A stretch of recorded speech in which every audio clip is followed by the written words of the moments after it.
again, the test that you just completed is actually based on an NLP model of representational systems. Big word.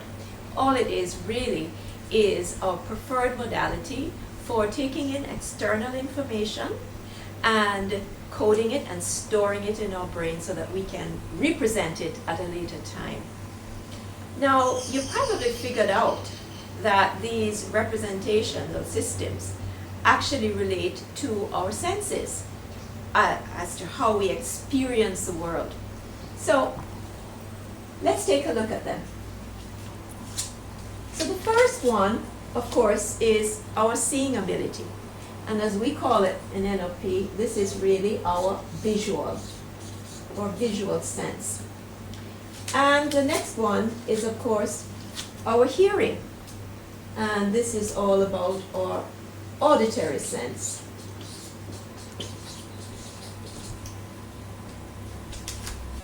This one is our touching or feeling sense, and this is what we call kinesthetic.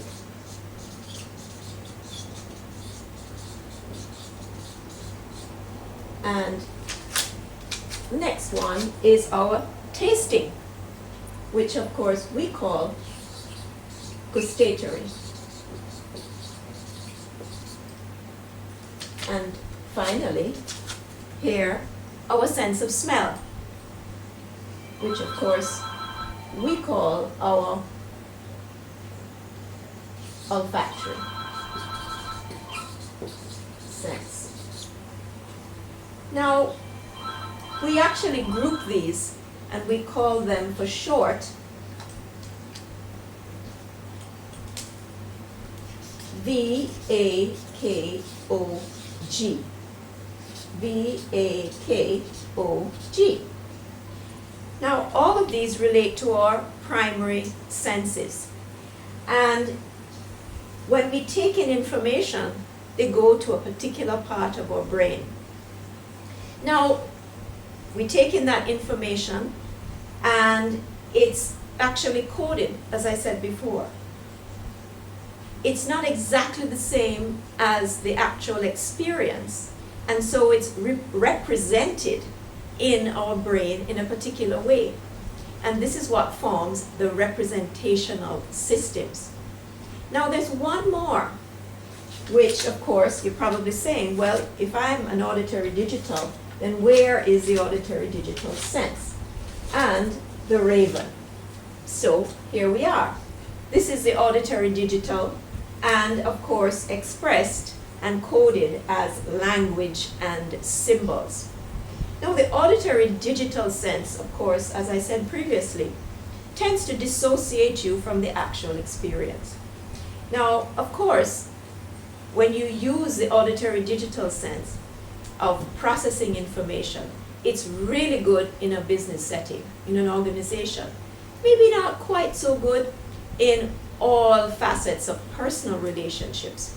And so our ability in all of these to be able to be flexible, because actually we have something in NLP that says, well, the person with the most flexibility actually is able to influence the system the most.